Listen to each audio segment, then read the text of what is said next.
Good morning બાળકો. ધોરણ 12 ની અંદર આજે આપણે એક નવા કન્સેપ્ટ સાથે ભેગા થયા છીએ આ ઓનલાઈન વિડિયો લેક્ચરના માધ્યમથી.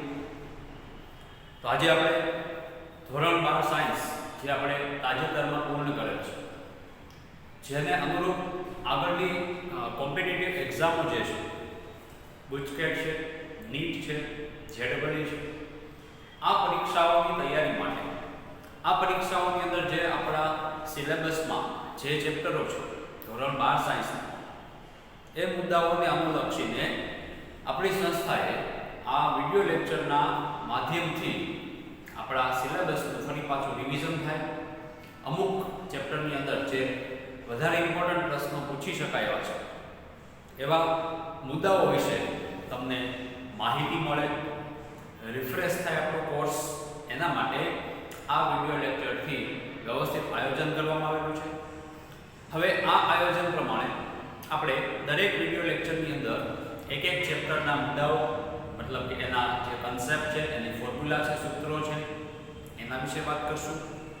ત્યાર પછી એ સૂત્રોનો ઉપયોગ આપણે દાખલાઓની અંદર 1 માર્ક્સના ગુજકેટના દાખલાઓ અને 4 માર્ક્સના નીટ અને જેડબલઈના દાખલાઓ છે, એમાં એ સૂત્રોનો ઉપયોગ કેવી રીતે કરી શકીએ એની થોડીક અમુક શોર્ટકટ જે રીત છે, ટ્રીક છે, એ ટ્રીકનો ઉપયોગ કરી અને આપણે દાખલાઓ જોશું. અમુક દાખલાઓ છે એ આપણે હોમવર્કની અંદર કરવાના રહેશે, તો એ તમને અલગથી એનું આયોજન છે એ આપવામાં આવશે. પ્લસ બીજી વાત કે આપણે દરરોજ લેક્ચરની અંદર એક એક ચેપ્ટર વિશે રિવિઝન કરશું. શરૂઆતમાં આપણે ચેપ્ટરનો ઓલ ઓવર જે રિવિઝનનો વ્યૂ છે એ વ્યૂ ઉપર આપણું ધ્યાન કેન્દ્રિત કરશું, આખા ચેપ્ટરને રિવાઇઝ કરશું અને ત્યારબાદ એના જે અગત્યના સૂત્રો છે એ સૂત્રો ઉપરથી આપણે અમુક દાખલાઓ ગણશું. તો આજે ફિઝિક્સની અંદર આપણે ચેપ્ટર નંબર 9 વિશે માહિતી મેળવવાના છે. તો 9મા ચેપ્ટર કે જે પાર્ટ બીજાનો એક ચેપ્ટર છે, પાર્ટ 2 ની અંદર આવતું ચેપ્ટર છે, એ ચેપ્ટરનું નામ આપણને ખ્યાલ છે કિરણ પ્રકાશશાસ્ત્ર. ગુજકેટની અંદર આ ચેપ્ટરમાંથી ઘણા બધા પ્રશ્નો પૂછાય છે. મોટા ભાગના ગુજકેટના પ્રશ્નો છે આ ચેપ્ટરમાં થિયરી બેઝ હશે, એટલે થિયરી રિલેટેડ ચેપ્ટર હશે. આ ચેપ્ટરની જે થિયરી છે એ થિયરી આપણે ફરી પાછી તાજી કરવી એ વધુ આવશ્યક છે. કેવી રીતે થિયરી છે એ આપણે એમાં પૂછી શકાય કે જ્યાં થિયરીની અંદર અમુક કોઈ વ્યાખ્યા આપતી હોય, અમુક કોઈ નાના સૂત્રો હોય, અમુક ફિઝિક્સના એકમોની વાત હોય, એકમ પરથી આપણને પારિમાણિક સૂત્ર વિશે પણ ખબર હોવી જોઈએ, જે આપણે ધોરણ 11 ની અંદર શીખ્યા છીએ. તો આ સિમ્પલ એવા થિયોરેટિકલ ચેપ્ટરમાં થિયરી બેઝ ક્વેશ્ચનની અંદર આપણને આ પ્રકારનું બધું પૂછી શકે. બીજું 1 માર્ક્સનો પ્રશ્ન છે ગુજકેટ માટે, તો એના માટે આપણે એ ધ્યાન રાખવું પડશે કે એમાં નેગેટિવ સિસ્ટમ છે.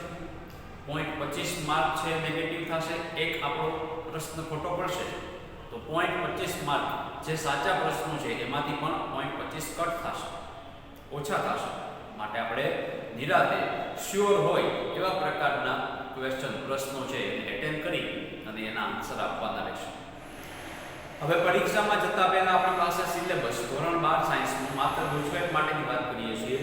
12 સાયન્સનો સિલેબસ છે દરેક મુખ્ય વિષયો, એ સિલેબસ આપણે એક વખત તાજો કરી દેવો જોઈએ. એની એક અલગથી નોટ બનાવવી જોઈએ કે જેથી કરીને ચેપ્ટર વાઇઝ ફિઝિક્સની અંદર સ્પેશિયલ વાત કરીએ તો ચેપ્ટર વાઇઝ જે કંઈ સૂત્રો આવે છે એ સૂત્રો આપણે ફરી પાછા તાજા કરી શકીએ. અને એના માટે આપણે નોટ એક બનાવવી જરૂરી છે. તો આપણી પર્સનલ નોટ છે એ નોટ આપણે ચેપ્ટરના સૂત્રો માટે, અમુક નાના કન્સેપ્ટ માટે બનાવી શકીએ. એના માટે આપણે આજથી શરૂ થતા આ વિડિયો લેક્ચરમાં, મતલબ કે આજના આપણા આ ચેપ્ટરની અંદર જે કાંઈ પણ સૂત્રોની આપણે માહિતી મેળવશું એના વિશે આપણે વાત કરવાની છે. હવે રહી વાત નીટ અને જેડબલઈ. તો નીટ અને જેડબલઈની અંદર થોડાક ટ્વિસ્ટેડ પ્રશ્નો હશે, જેમાં તમારે ધોરણ 11 સાયન્સ અને ધોરણ 12 સાયન્સ બંનેના ચેપ્ટરોને મગજમાં રાખવા પડશે. બંને એટલે કે આખા ધોરણ 11 12 સાયન્સનો તમામ આખા વિષયનું જે કન્ટેન્ટ છે 2 વર્ષનું, એ કન્ટેન્ટ તમારા મગજમાં હશે તો એમાં તમે સારો એવો સ્કોર કરી શકશો. એ સ્કોર કરવા માટે આપણી પાસે ધોરણ 11નું નોલેજ પણ જરૂરી છે, કારણ કે ધોરણ 12ના મોટા ભાગના ચેપ્ટર એવા છે કે જેમાં આપણને ટ્વિસ્ટ કરીને પ્રશ્ન પૂછશે, પણ એમાં અમુક સ્ટેપ આપણે ધોરણ 11ના પણ લેવા પડશે.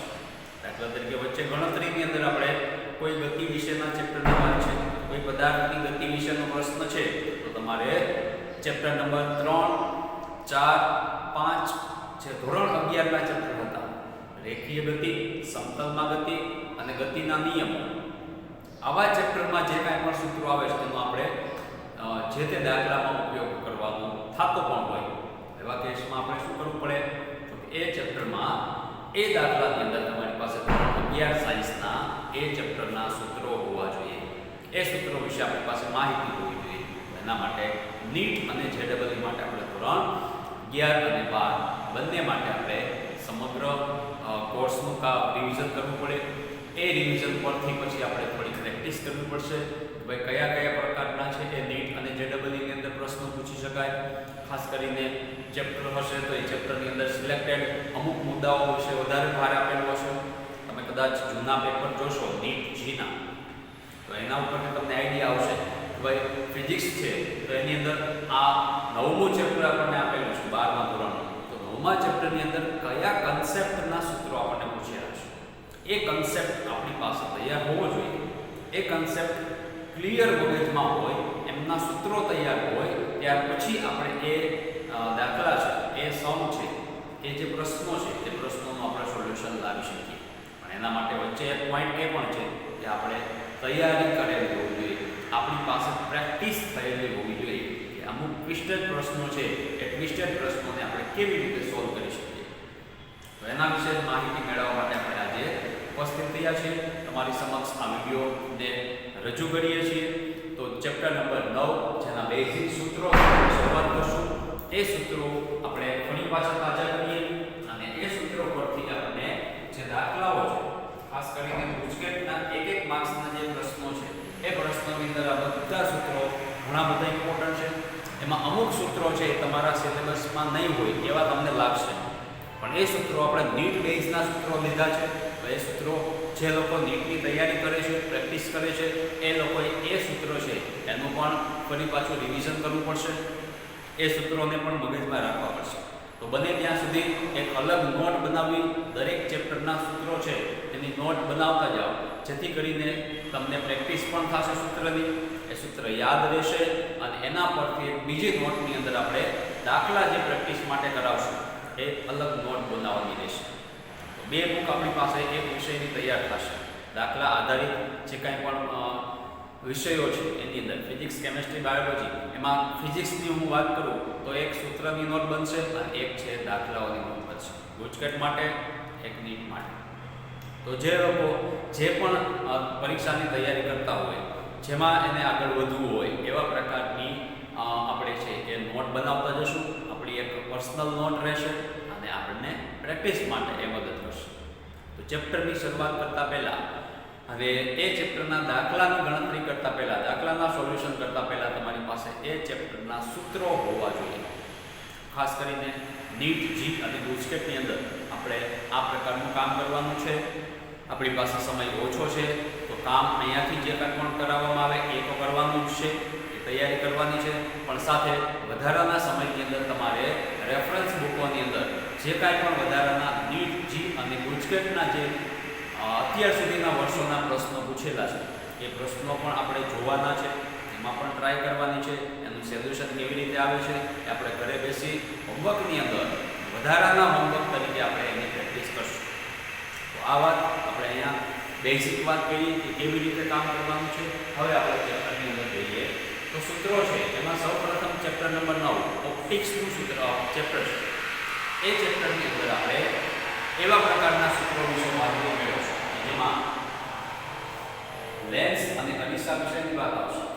એ લેન્સ અને અરીસા, એમાં સૌપ્રથમ અરીસા વિશે વાત કરીએ તો પહેલું સૂત્ર આપણને મળે છે અરીસાનું સૂત્ર.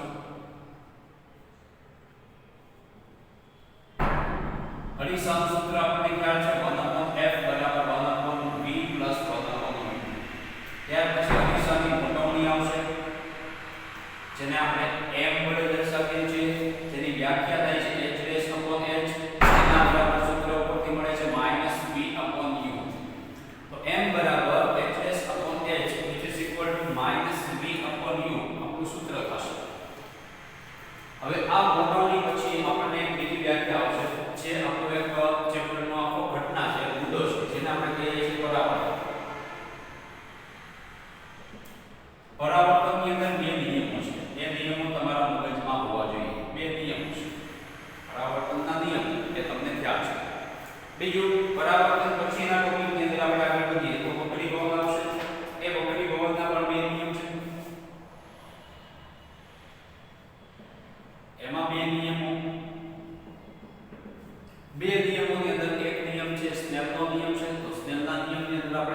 સમીકરણ મેળવીએ છીએ.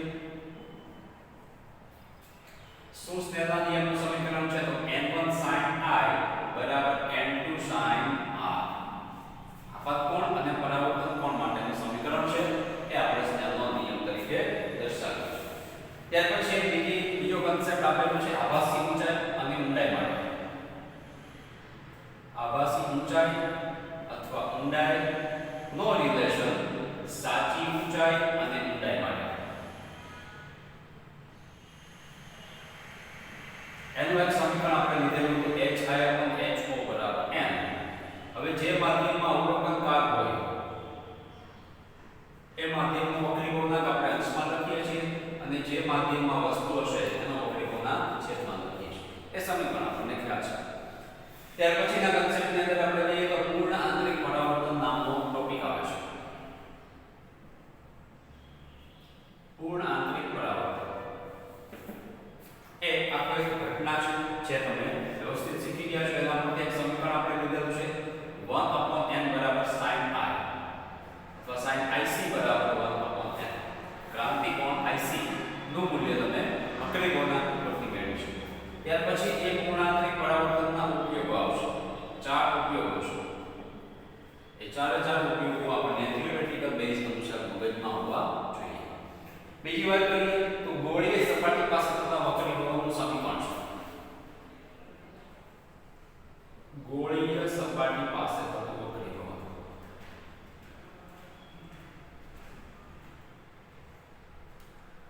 હવે એ સમીકરણ આપણી પાસે છે -n1/u n2/v બરાબર n2 n1/r. આ સમીકરણનો આપણે ઉપયોગ ગોળીય સપાટી પાસે થતા વક્રીભવનના સમીકરણની અંદર કરેલો છે. હવે આ સમીકરણ અનુસાર આપણે આના ઉપરથી આગળ લેન્સનું સમીકરણ પણ મેળવી શકીએ. એ લેન્સનું સમીકરણ આપણને ખ્યાલ છે કે કેવી રીતે આપણે લેન્સને છે એ એના સૂત્ર ઉપરથી લેન્સ મેકરનું સમીકરણ છે સાબિત કરીશું. તો એક છે લેન્સનું સૂત્ર જે આપણે ધોરણ 10 થી શીખીએ છીએ 1/f બરાબર 1/v 1/u. એના પરથી લેન્સની મોટવણી m બરાબર h'/h બરાબર +v/u. અરીસાની મોટવણી આપણે માઈનસ લીધેલી છે જ્યારે લેન્સની મોટવણી આપણે પ્લસ લીધેલી છે. વ્યાખ્યા મોટવણીની બંનેમાં સેમ છે.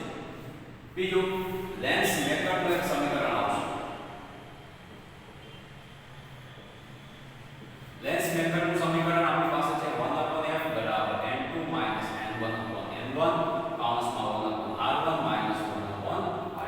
આમાં કેન્દ્ર લંબાઈ, બંને માધ્યમનો વક્રી ગુણાંક અને બંને બાજુની વક્રતા ત્રિજ્યાઓ વચ્ચેનો સંબંધ દર્શાવતું સમીકરણ છે. આ સમીકરણ ઉપરથી ઘણા દાખલાઓ હોય છે.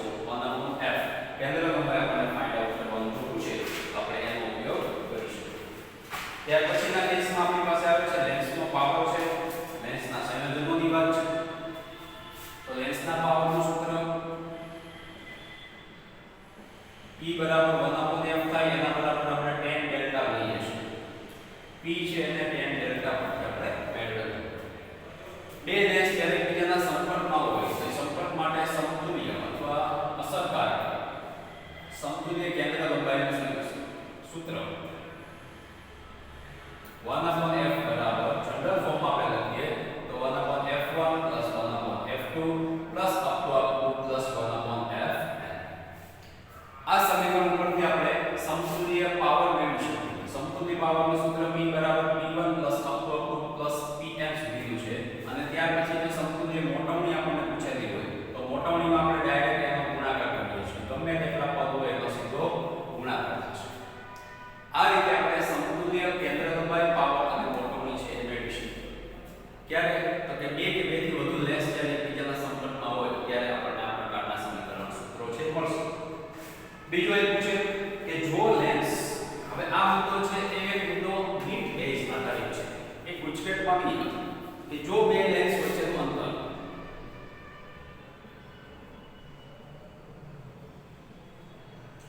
d હોય, એકબીજાથી d અંતરે બે લેન્સ રહેલા હોય તો એમની કેન્દ્ર લંબાઈ, સમતુલ્ય કેન્દ્ર લંબાઈ કેટલી થશે? તો 1/f1 1/f2.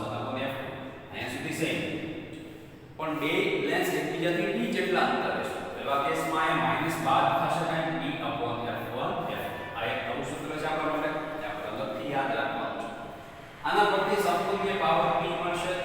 P1 plus P2 બેનો સરવાળો, એમાંથી બાદ કરવું પડશે P, P1 P2. P એટલે અંતર છે, એ લેન્સ વચ્ચેનું અંતર છે. ત્યાર પછી આ એક બીજો ગણિતનો મુદ્દો છે. આપણે એક ગણિતનો બીજો મુદ્દો આવશે. એમાં તમારે લખવાનું છે બહિર્ગોળ લેન્સ અને બહિર્ગોળ અરીસાનું સંયોજન.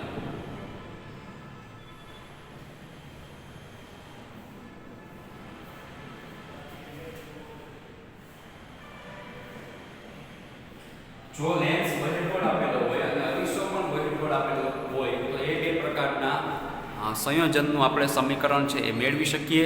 એ સંયોજન આપણને સંયોજનમાં આપણને કેન્દ્ર લંબાઈ દાખલા તરીકે પૂછેલી હોય તો એ કેન્દ્ર લંબાઈનું સૂત્ર આપણે કેવી રીતે મેળવી શકીએ અને એ સૂત્ર આપણને નીટની અંદર કેવી રીતે કામ આવશે એનું ડાયરેક્ટ સમીકરણ આપેલું છે F બરાબર r/2. કે આપણે ઘણા ટાઈમથી જાણીએ છીએ કેન્દ્ર લંબાઈ છે ત્રિજ્યા કરતાં અડધી થશે, પણ એ ત્રિજ્યાનું સૂત્ર શું થશે તો કે જ્યારે બંને વચ્ચેનું અંતર d હોય અને AD છે, એ બે વચ્ચેનું પ્રતિબિંબ અંતર છે d હોય તો v - d/2 છે એ આપણા માટે કેન્દ્ર લંબાઈ જેટલું સૂત્ર થશે. ત્યાર પછી તો આ સૂત્ર બધા લખાઈ ગયા હોય તો આપણે આગળ વધીએ. ત્યાર પછી બીજા સમીકરણની અંદર સૂત્રોની અંદર આવે છે એક નવું સૂત્ર છે નેટ માટે જે આપણને આપેલું છે ન્યૂટનનું સમીકરણ.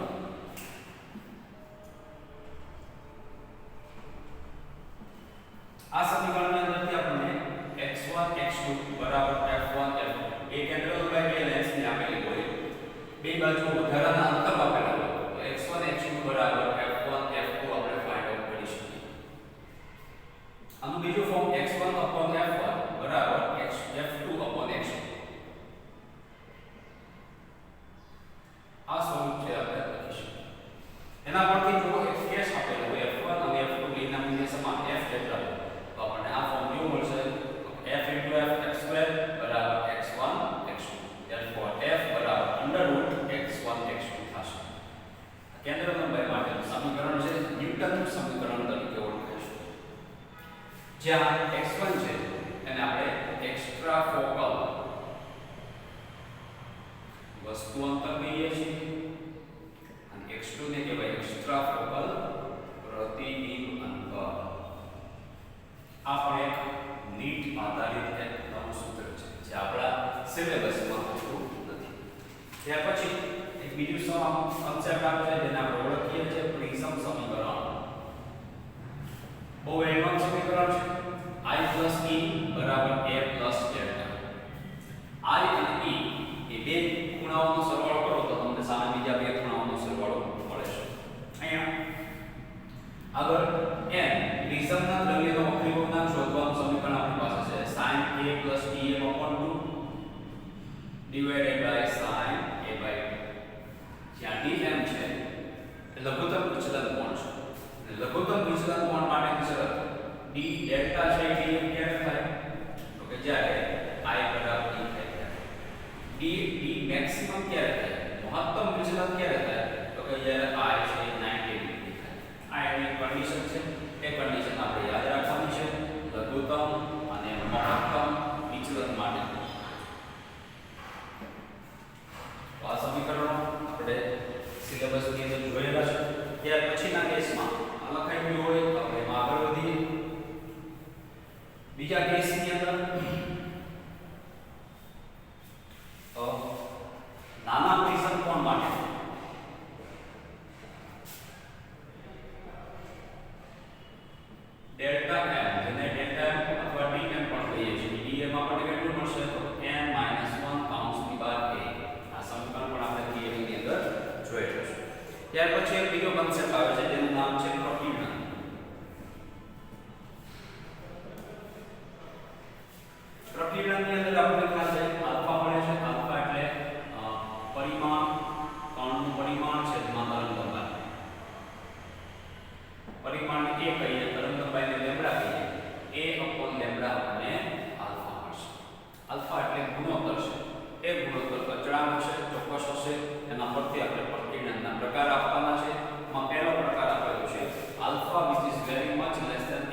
બીજું બીજા કેસ આ પહેલો કેસ છે સેકન્ડ કેસમાં જો I આલ્ફા દિયર ઇક્વલ ટુ 1 મળે મતલબ કે પરિમાણ અને તરંગ લંબાઈ લગભગ બે સમાન હોય તો એવા પ્રકારના પ્રકીર્ણનને આપણે મી પ્રકીર્ણન કહીએ છીએ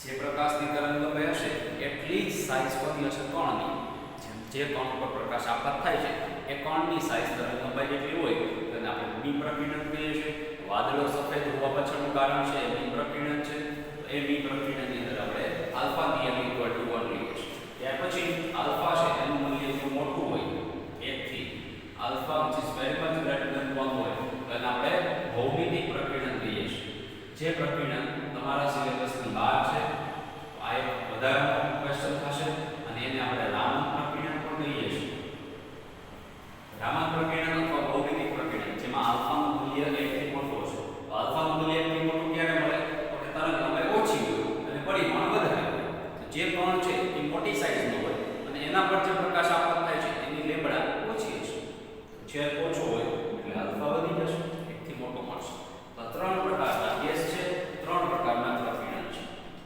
ત્યાર પછી બીજો આવશે પ્રકાશની ઉપકરણ પ્રકાશની ઉપકરણો છેલ્લો ટોપિક છે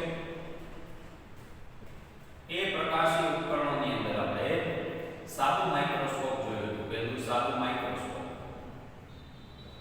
જેની અંદર મોટવણી m નું સૂત્ર આવે છે મોટવણીના બે સૂત્ર છે m = t/f અને બીજું છે m = 1 + t/f આ સૂત્ર ક્યારે વાપરવું અને ક્યારે વાપરવું એ આપણને ખ્યાલ છે કે ખાલી t/f વાળું સમીકરણ છે એ પ્રતિબિંબ જ્યારે અનંત અંતરે હોય ત્યારે આપણે લેશું પ્રતિબિંબ અનંત અંતરે અને આ છે d જેટલા એટલે કે નજીક બિંદુએ જ્યારે પ્રતિબિંબ મળે ત્યારે આપણે એમાં 1 + એડ કરશું આ સાદા માઇક્રોસ્કોપની મોટવણીના બે સમીકરણ છે ત્યાર પછી આપણે લઈએ છીએ સંયુક્ત માઇક્રોસ્કોપ એ સંયુક્ત માઇક્રોસ્કોપની મોટવણીનું સૂત્ર આપણે અહીંયા લખીએ વધારાનો ટોપિક જો લખાઈ ગયો હોય તો આપણે ત્યાં લખીએ સંયુક્ત માઇક્રોસ્કોપ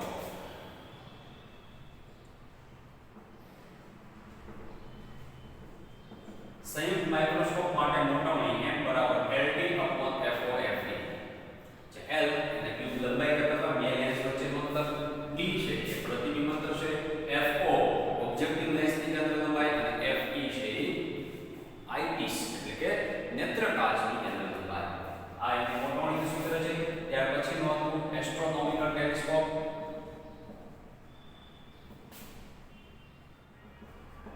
આ ટેલિસ્કોપની અંદર પણ એક મોટવણીનું સૂત્ર હતું m = FO/FE FO/FE એટલે કે માત્ર કેન્દ્ર લંબાઈનો ગુણોત્તર છે એ આપણે શું આપે છે ટેલિસ્કોપની મોટવણી એસ્ટ્રોનોમિકલ ટેલિસ્કોપ બે પ્રકારના ટેલિસ્કોપ થાય ટેરેસ્ટ્રીયલ અને એસ્ટ્રોનોમિકલ ખગોળીય દૂરબીન અને એક છે પૃથ્વી પરની વસ્તુઓને જોવા માટે વપરાતું દૂરબીન એને કહેવાય ટેરેસ્ટ્રીયલ ટેરેસ્ટ્રીયલ એટલે જમીન ઉપરનું પૃથ્વી પરનું અને એસ્ટ્રોનોમિકલ એટલે ખગોળીય ખગોળીયના સંબંધની અંદર આપણે આ સૂત્રનો ઉપયોગ કરીએ છીએ આ હતા ચેપ્ટરના બધા ઇમ્પોર્ટન્ટ સૂત્રો જેને આપણે રિવાઇઝ કર્યા રિફ્રેશ કર્યા આ સૂત્રો તમારા મગજમાં હોવા જોઈએ કન્સેપ્ટ અને એનું સૂત્ર કન્સેપ્ટ અને સૂત્ર શું આવશે કે ખ્યાલ હોવો જોઈએ વિશેષ ગુજકેટની અંદર આ બધા સૂત્રોની અંદર નેટ સિવાયના જે સમીકરણો છે જે આપણી ટેક્સ્ટબુકની અંદર છે એમાં સિલેબસ જે આ વર્ષે આપણે 25-30% કેન્સલ કરેલો છે એ 30% સિલેબસ સિવાયનો જે કંઈ પણ સિલેબસ છે એમાંથી આપણને ગુજકેટ પૂછી શકાશે તો જે મુદ્દાઓ કેન્સલ છે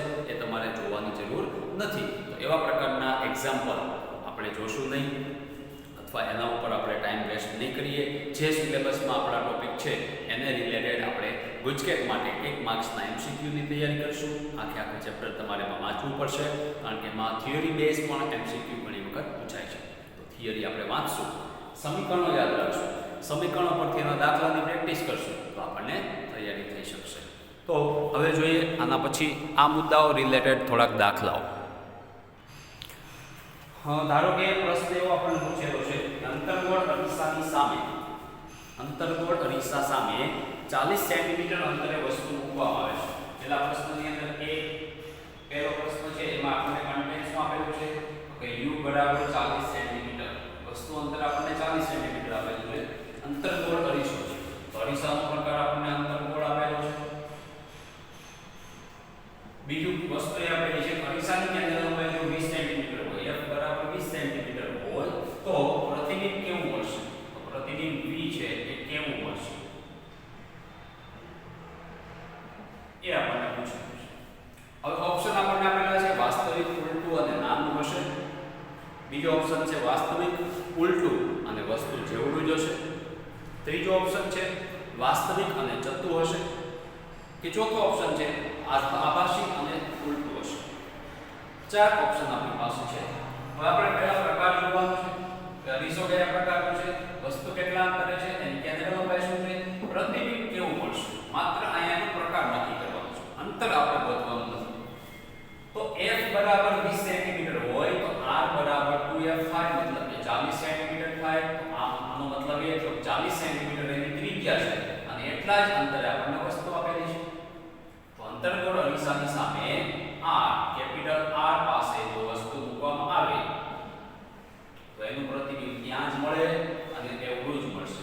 એટલે આપણી પાસે જે ઓપ્શન C આવેલો છે, સોરી ઓપ્શન B આપેલો છે વાસ્તવિક, ઉલટું અને એના જેવડું છે, એ આપણી પાસે ઓપ્શન આવશે. પહેલા પ્રશ્નમાં જવાબ ઓપ્શન B આવશે, આન્સર B. ઓપ્શન તમે લખી લેજો, હું જ્યારે બોલું ત્યારે લખતા જાઓ.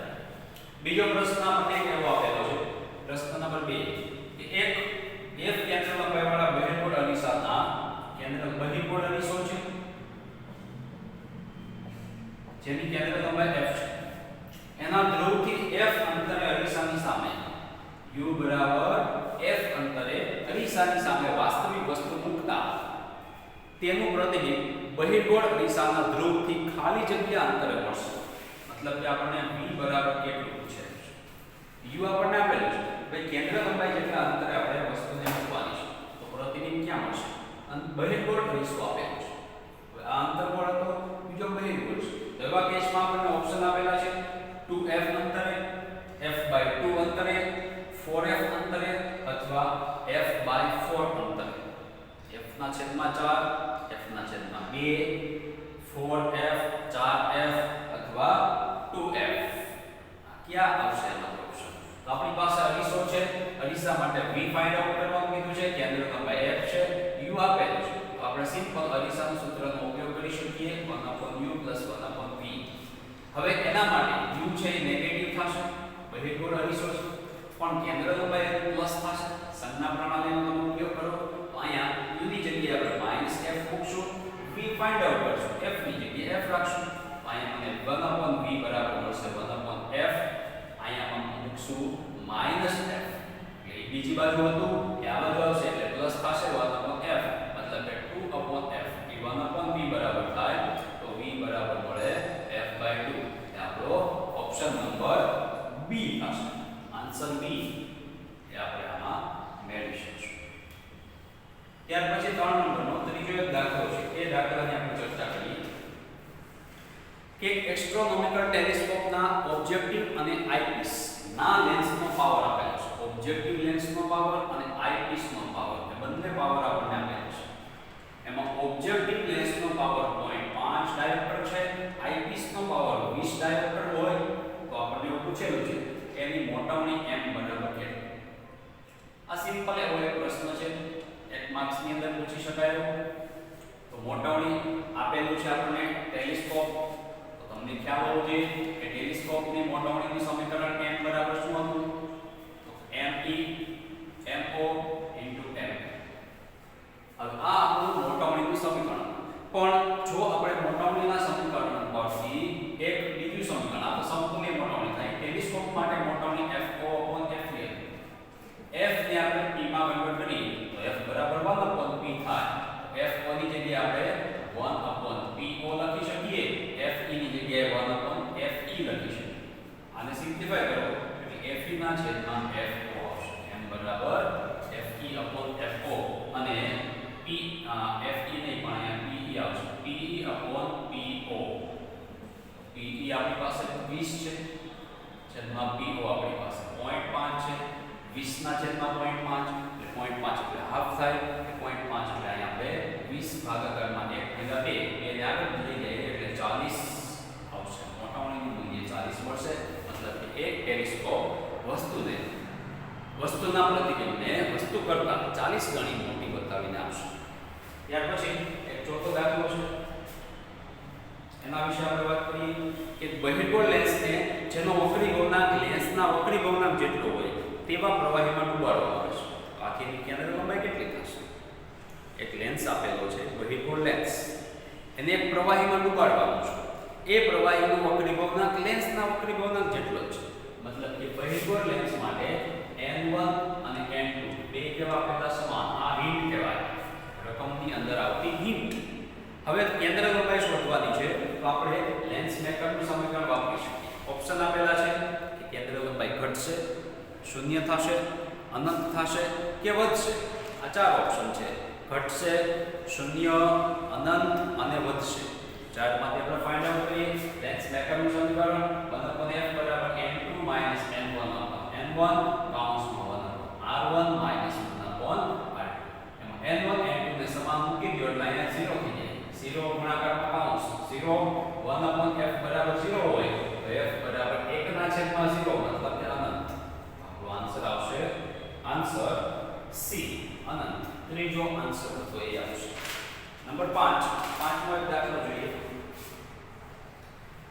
એમાં રકમ એવી આપેલી છે એક સમતલ અરીસાના પાવરનું મૂલ્ય કેટલું છે. બહુ સિમ્પલ એવો પ્રશ્ન છે. સમતલ અરીસાનો પાવર બરાબર કેટલો? પાવરનું સૂત્ર આપણી પાસે છે P બરાબર 1/f. પણ સમતલ અરીસા માટે f કેટલી હોય તો ઇન્ફાઇનાઇટ. કેન્દ્ર લંબાઈ છે અનંત હશે, 1/∞ તો P બરાબર 1/∞ મતલબ 0. પાવરનો જવાબ મળશે 0. ઓપ્શન આપણને આપેલા છે 4 ડાયોપ્ટર, 0, 2 ડાયોપ્ટર અથવા અનંત.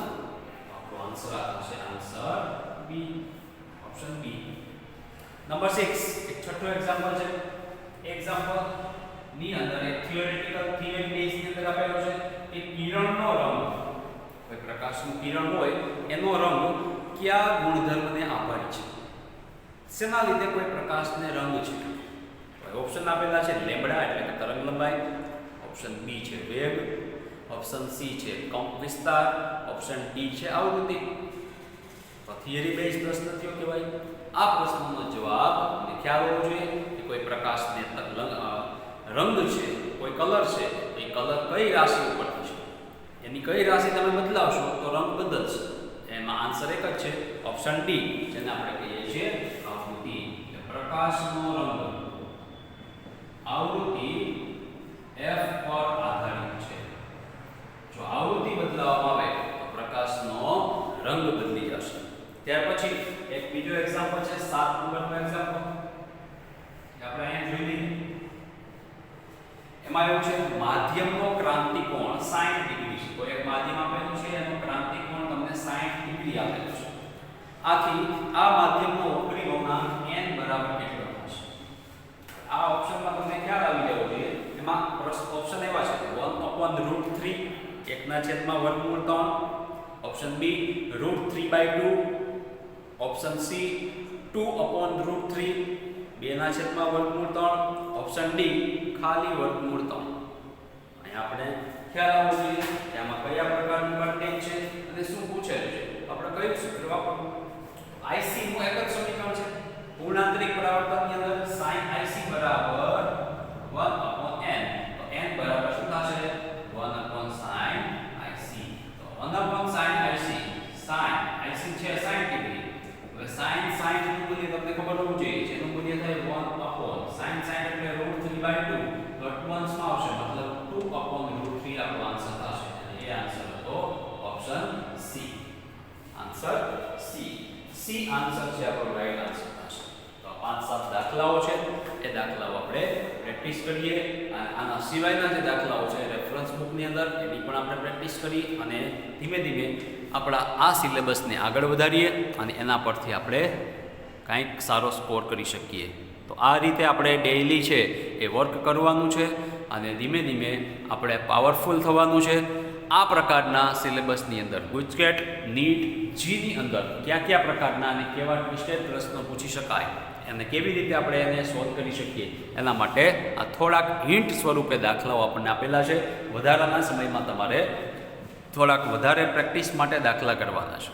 તો આ લેક્ચરમાં આપણે અહીં સુધી રાખીએ. આવતા લેક્ચરની અંદર કંઈક નવા પ્રકારના અને એક બીજા જુદા જ પ્રકરણમાં સાથે મળશું. આવજો.